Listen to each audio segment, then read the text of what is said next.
ये बहुत विघ्न पहुंचाते हैं। जिस समय हम भजन में बैठते हैं तो हमारा लय होने लगता है तमोगुण में। जैसे सत्संग चल रहा है, वो तो बहुत सावधानी है, नहीं तो अभी आपको सत्संग के शब्द रोक के घूंटा भी सुनवा सकते हैं। ऐसे सुना, ये बहुत विक्षेप है भजन में। तमोगुण में अपने को लय मत होने दो। एक नींद का समय रखो, उतने के अलावा नींद नहीं आनी चाहिए। आप कह दो हम जान नहीं पाते, सो जाते हैं, ये उपासक ऐसे नहीं, ये तो विषयी पुरुषों का लक्षण है। हमने निश्चय किया, नहीं सुना, फिर नींद कैसे आ सकती है? हमारी स्वीकृति के बिना नींद आ जाएगी, हमारी स्वीकृति के बिना काम आ जाएगा, हमारी स्वीकृति के बिना क्रोध आ जाएगा। क्या समझा है आपने अपने को? क्या समझा है? यही तो दुर्दशा का कारण हो चुका है, जो आप इतने अधीन होते चले जा रहे हैं, इतने हे भाव को चले। आपकी स्वीकृति के बिना कुछ हो सकता है? कुछ नहीं हो सकता है। आप स्वीकृति न दें कि ये गलत है तो क्रोध ही नहीं आएगा। आप स्वीकृति न दें कि ये मेरा है तो ममता ही नहीं होगी। आप स्वीकृति न दें कि मैं पुरुष हूं तो भोग ही नहीं होगा। स्वीकृति आपकी स्वीकृति ही है। तो अति भोजन, ये खट्टी डकारें नहीं आनी चाहिए उपासक को। अरे कितना पाओगे? मलाई तो बनेगा, चर्बी बढ़ेगी, कितना पाओगे? पूरा जीवन होता गया पाते पाते, और रोज नए नए, फिर नया चाव, नई भूख, नई स्वाद दृष्टि। ये देखो सावधानी का है। अति भोजन विषयी पुरुष का लक्षण। शरीर पोषण के लिए अन्न डालना है। हाँ, किसी किसी की खुराक भी होती है, उसको अति भोजन में नहीं कह सकते। अब जैसे वजन ही है 30-35 किलो उसका, तो एक दो रोटी खाएगा।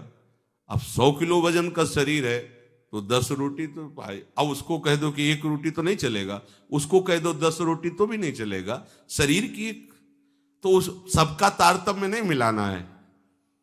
तो बहुत हल्का शरीर है, बहुत ऐसे, अब वो अगर 10 पाता है तो बहुत अति भोजन होता है।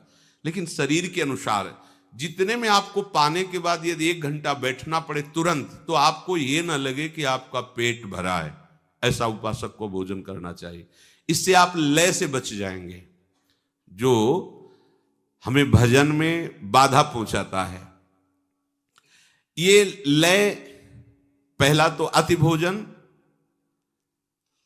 पकवान अति पा लेने पर फिर पाचन तंत्र पर प्रभाव पड़ता है, वो भजन नहीं होने देगा। और दूसरा है व्यर्थ चिंतन, ये लय के अंतर्गत ही आता है। अब भजन में बैठे, पूर्व की बातें आ रही, बहे चले जा रहे हैं, या कोई आगे का भोग का संकल्प, बहे चले जा रहे हैं, ये किसी ने अपमान, ये सब उसी समय आएगा जब आप भजन में बैठोगे। आप जब भजन में बैठोगे, भगवत चिंतन, ये उसी समय सब आएंगे, पूरा प्रपंच आएगा। पूर्व में किसी ने कोई कड़वी बात कह दी, अचानक जांचो उसने ऐसा कहा, फिर आपको ये लय सहना पड़ेगा। मन दे रहा है, आपको स्वीकार नहीं करनी ये बातें। दूसरों के भजन की न्यूनता दिखाएगा। हम तो सुबह इतने बजे उठते हैं, वो तो सोता रहता है, और वो ऐसे माला लेके बातें कर, हम तो भजन करते हैं, वो ऐसा वो ऐसा। ये उस समय जब भजन कर रहे हैं, बहुत सावधान। और कोई नशा करना, बोले थोड़ी चना मटरा की तरह भांग चढ़ा लो तो बोले बढ़िया ध्यान लगता है। भैया सिद्धों के काम है, साधुकों के नहीं। आप इस चक्कर में न पड़ना। सिद्ध संतों की लीलाएं बड़ी विचित्र विचित्र होती है। 10 तोला संखिया जहर रोज पाते थे। उड़िया बाबा इस बात को देखने के लिए उनके पास गए और कहा, महाराज हमने सुना 10 तोला संखिया पाते हैं। हाँ, बोले आज हम आप पाते देखेंगे आपके। हाँ, बोले हमारा तो रोज करने, हम 4 बजे आ जाना, हम 4 बजे पीसते हैं संखिया धतूरा। वो महाराज इतने में तो 25 आदमी मर जाएंगे। आप कैसे? बोले अभ्यास। पहले दिन एक बीज ऐसे रगड़ कर चाटा था, और धीरे धीरे 1 बीज, फिर 2 बीज, इतना। अब शंकर भगवान हलाल जहर, तो आप उनकी प्रसादी, धतूर का फल चढ़ता शंकर जी में, सेव का फल चढ़े तो प्रसाद रूप में धतूर खाओगे क्या? तो ये भी देखना है कि बड़े बड़े सिद्धों की अलग अलग लीलाएं रही। इछावर में एक फक्कड़ बाबा थे, मतलब इतनी सतुआ जैसे पाई जाती है, एक लंगोटी लगा, बड़े सिद्ध महापुरुष, बड़े सिद्ध महापुरुष, बड़े चमत्कार। साधक को ये सब नहीं करना चाहिए। आपको बिल्कुल कोई नशा नहीं, तमाकू नहीं, और ये जो दुनिया के जितने कोई भी नशा जिसकी याद आवे ऐसा कोई व्यसन आपको, रोटी ही दाल से काम चला लो आगे। नहीं तो आजकल ज्यादा सिद्धि इसी में चल रही कि हाँ थोड़ा सा लगा। एक संत भगवान को देखा वह समय तो हमें लगा बड़ा भजन है, गंगा किनारे भ्रमण, बड़े हम अंदर से मतलब बड़ा श्रद्धा बड़ी कि हर समय से शांत से एकदम। कहा महाराज आपकी तो वृत्ति देख के ही लगता है कि डूबे। बोले पिंड नहीं छूट रहा, अफीम खाते थे वही अभ्यास में। बोले पिंड नहीं छूट रहा, अब थोड़ी अफीम चढ़ा ली बस ऐसे बेटे। हमें लगा कि मतलब ऐसी बढ़िया उन्मनी अवस्था है, मतलब हर समय अचेत रहते हैं। भैया ये सिद्धि काम नहीं करेगी भगवत प्राप्ति में, ध्यान रखो। चैतन्य होकर युद्ध करना है और समस्त विकारों पर विजय प्राप्त करना है। कोई भी व्यसन उपासक के जीवन में नहीं होना चाहिए, तो लय से बच जाएगा।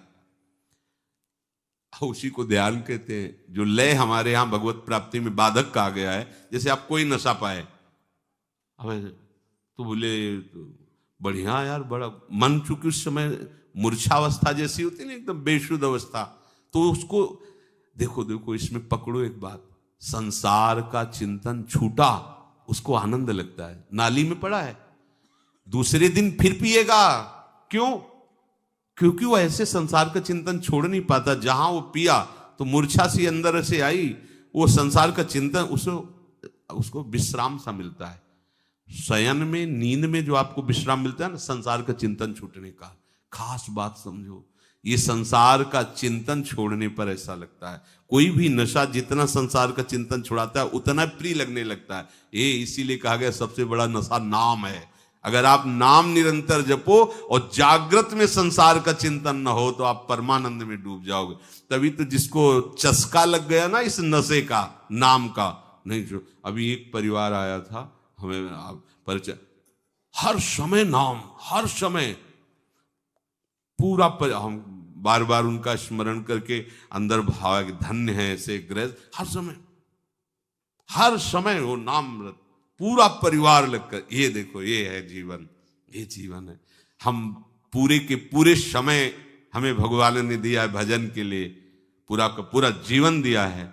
हम लोग प्रमाद करते हैं। देखो गृहस्थ है और नाम निरंतर, धन्य है वो गृहस्थ, धन्य है वो भूमि, धन्य है जहां ऐसे जन रहते हैं जिनकी जिह्वा से हर समय ना उनको भगवान की विशेष कृपा प्राप्त है। और विशेष कृपा प्राप्त करने के लिए ये जरूरी है, जरूरी निरंतर विक्षेप। ये जो बार बार विषयों का चिंतन होता है, चिंतन के अनुसार क्रियाएं हो जाती हैं, भगवत प्राप्ति में बहुत बड़ा विक्षेप है। विषय चिंतन, विषय क्रिया, और इस विक्षेप को आप विक्षेप मानते ही नहीं है। नहीं तो आप क्यों करते हैं? माना स्फुरना हो सकती, पर आपसे क्रिया कैसे होती है? और जब क्रिया हो रही है तो आप साधक नहीं, साधक नहीं तो साध समाज में फिर रहने लायक नहीं हो, बैठने लायक नहीं हो, संभाषण लायक नहीं हो। ये व्यवहार का मार्ग थोड़ी है, ये व्यवहार का मार्ग नहीं है, ये परमार्थ है। अगर आप प्रियालाल के प्रति समर्पित नहीं हो, आपके आचरण पवित्र नहीं है, आप आचरण पवित्र नहीं करना चाहते हो, आप चिदानंद तत्व में स्थित नहीं रहना चाहते हो, तो जिसने अपने सगे संबंधियों का त्याग कर दिया वो तुम्हारा कैसे साथ स्वीकार कर सकता है?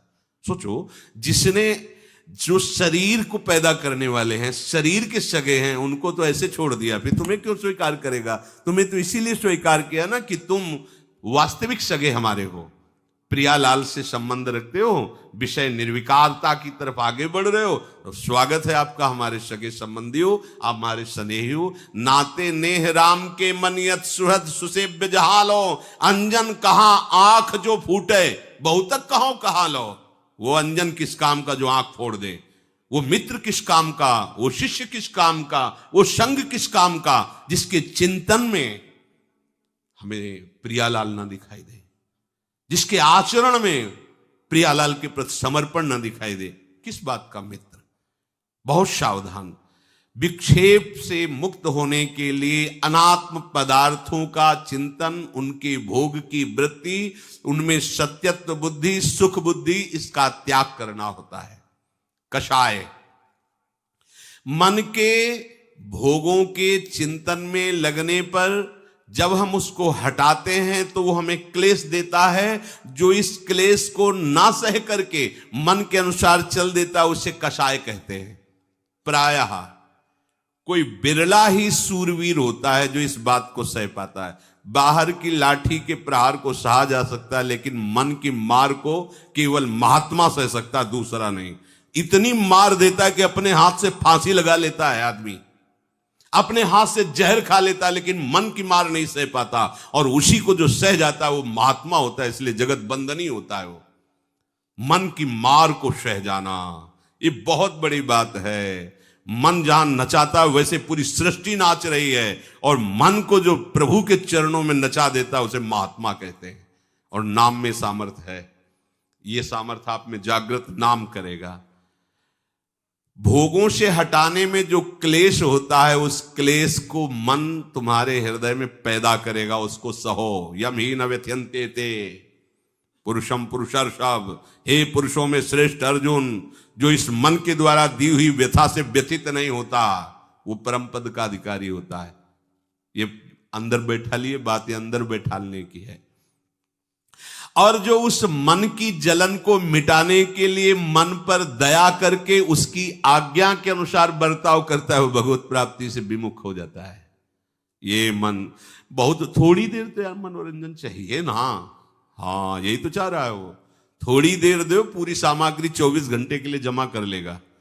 मन को अगर आपने थोड़ी देर के लिए भी उसको छूट दे दी तो इतना वो चतुर खिलाड़ी है कि 24 घंटे तुमसे युद्ध करने के लिए वो सामग्री तैयार कर लेगा। हर समय उस पर नजर रखनी, सोते जागते उठते बैठते देखना, इंद्रियों के न घोड़े भगे, रात दिन इनमें संयम के कोड़े लगे, तभी उसको इनाम मिलता है इस बात का। क्या? अखिल लोक चूड़ामणि प्रभु स्वयं उसे गले लगाते हैं। आओ बहादुर, मेरी माया का त्याग करके मेरे प्रति आयो। जब तुमने मेरे को देखा नहीं था, मेरे से मिले नहीं थे, तब केवल मेरी बात सुनकर तुमने संसार का त्याग किया, इसलिए मैं बिक गया तुम्हारे हाथ। जो लोग कहते हैं ना कि प्रभु को तो देखा नहीं सुना नहीं, वो देख रहे हैं। जिनको हमने देखा नहीं, जिनसे हमारी बात नहीं हुई, उनके लिए हम उनको त्याग रहे हैं। जिनको देखा है, जिनसे बात की है, जिसको हम सुख मान रहे हैं, केवल उनको रिझाने के लिए। किनको पता नहीं है, जिनका हमें पता नहीं है, जिनको हमने देखा नहीं, कभी बात नहीं, उनके लिए सर्वस्व त्याग कर दिया। तब वो आगे आके अखिल लोक ब्रह्मांडों के स्वामी हृदय से लगाते हैं और कहते हैं अहम भक्त पराधीनो अस्वतंत्र इव द्विज। मैं परम स्वतंत्र आज अपनी स्वतंत्रता को इसके हाथ में देता हूं। मैं अस्वतंत्र हूं और ये स्वतंत्र है। अभी तक मैं सारे जगत को नचाने वाला, आज भक्त मेरा नचाने वाला बनेगा। जैसा चाहेगा भावे मोहि जोई, सोई सोई करें प्यारे। अब ये जो चाहेगा वही मैं करूंगा। क्यों? सबसे ज्यादा प्रभु इस बात पे रीझ गए कि इसने मुझे देखा नहीं था, केवल मेरी बात पे, मेरी बात सुनकर इसने सब सुखों को त्याग कर दिया। इसलिए प्रभु रीझ जाते हैं। एक एक आपकी वृत्ति देख रहे हैं प्रभु, एक एक चाल देख रहे हैं। ऐसा मत सोचिए कि जीवन हमने त्याग में व्यतीत किया, मुझे क्या मिला। परिणाम देखना, आजान बाहो प्रभु तुम्हें गले से लगाते मिलेंगे। और ये शरीर छूटने के बाद नहीं, शरीर में रहते हुए। ये भ्रम छोड़ दो कि मरने के बाद ही प्रभु मिलते हैं, नहीं। ये आपकी तन्मयता, अगर नहीं रही, कुछ चूक रही, तो फिर शरीर छूटने के बाद वो सारी चूक मिटा करके प्रभु से स्वीकार, अगर जीते जी आप ऐसे हो गए तो फिर आपकी शिकायत मिट जाएगी कि प्रभु मिले नहीं। नहीं नहीं, बहुत कृपाल हैं और ऐसे प्यारे हैं कि करोड़ प्राण हो तो न्यौछावर उनका अपनापन जैसा है वैसा कहीं त्रिभुवन में किसी से नहीं मिला। बस वो थोड़ी जरूरत यही है कि एक बार समेट लो मन को, और आप समेट सकते हैं। ऐसा नहीं है, आप समेट सकते हैं, आप कुछ भी कर सकते हैं, आप कुछ भी कर सकते हैं। अरे आप कोई और नहीं है, बस आप ही आप हैं। बस कैसी भूल हो गई, आप सब कुछ कर सकते हैं। आप जो सोचते हैं कि मेरे में सामर्थ्य नहीं, वो आप शरीर को लेके बात कर रहे हैं। स्वरूप के लेके बात करेंगे ना तो आप कुछ भी कर सकते हैं। आप महान से महान पदवी को, और आप नीच से नीच योनियों में जा सकते हैं। इसलिए सावधान हो जाइए, अपने हृदय को भगवत चिंतन में ऐसा तन्मय कर दो कि शरीर और शरीर के विलास की स्मृति ही नष्ट हो जाए। यही इस जीवन का परम लाभ। केवल श्यामा श्याम हमारे चिंतन का विषय हो, हमारे आश्रय का विषय केवल श्यामा श्याम रह जाए। हम श्यामा श्याम के लिए पागल जैसे हो जाएं। जैसे पागल जिस बात को पकड़ लेता है वो सीधी हो जाता है, हमें से सीधी हो जाए श्यामा श्याम श्यामा श्याम। उनकी लीला, उनकी बात, उनके जन, उन्हीं की भावना, दूसरा कुछ नहीं। ये जन्म सार्थक हो जाए। ये सबके भाग्य में नहीं लिखा। आप लोग बड़े भाग्य वाले हैं, आपके भाग्य में लिख गया। ये जो सौभाग्य मिल रहे हैं ना, सबके भाग्य में नहीं। बेचारे पूरा दिन विषय संग्रह में, पूरी रात विषय भोग और निद्रा में, पूरा जीवन यूं का यूं नहीं। एक गया समय पीछे का, ये समय भी गया। अब पता नहीं कितने मिनट समय बचा है, किसी को पता नहीं। लेकिन हमको इसकी चिंता नहीं, क्योंकि हर क्षण सही जगह जा रहा है, इसलिए कोई चिंता नहीं। बस आपका वर्तमान समय केवल प्रियालाल के चिंतन में जाए। भविष्य लिख लो, ऐसा मंगलमय होगा कि ब्रह्मा जी भी प्रणाम करेंगे आपके भविष्य को, जो निश्चय हो रहा है। बिल्कुल चिंता मत कीजिए, बस चिंतन कीजिए श्री जी का। थोड़ी ये तो सुधार करना पड़ेगा। शरीर संबंधी ये जो गलत चेष्टाएं, शरीर के प्रति जो ममता रखकर भोगों में उतरना है, बंद करो। बहुत समय हो गया, बहुत जन्म व्यतीत हो गए, कहीं कुछ नहीं, केवल भ्रम। आपकी स्वीकृति, आपका मनन, यही आपको गिरा रहा है। आप सावधान हो जाइए। ये जो शास्त्र और संत जन है, ये सही सुख में निमग्न करने के लिए है। ये आपके कोई दुश्मन नहीं है। देखो, माता पिता प्यार करेगा तो प्राकृतिक वस्तु देकर आपको सुखी देखना चाहता है। बढ़िया मकान हो जाए, खूब रुपया हमारे लड़के के नाम हो जाए, बढ़िया दुल्हन मिल जाए, हर व्यवस्था हो जाए। लेकिन ये व्यवस्था सुख की नहीं है, वो नहीं जानते हैं। जब गुरु प्रसन्न होगा तो तुम्हारे शरीर के राग का ही नाश कर देगा। तुम्हारी एक एक प्रवृत्ति पर शासन करके भगवदाकार कर देगा। इसीलिए उनको निष्ठुर कहा जाता है कि तुम महात्मा लोग बड़े निष्ठुर हो। निष्ठुर नहीं है, सच्चा प्यार इनका है, क्योंकि वो कितने दिन टिकने वाला है और ये शाश्वत सुख है। इसीलिए गुरु के समान, संतों के समान, भगवत वाणी के समान कोई हमें प्यार दे सके, दुलार कर सके, त्रिभुवन में ऐसा नहीं। इसलिए निरंतर भजन में लगे रहो, असत आचरणों का त्याग करो।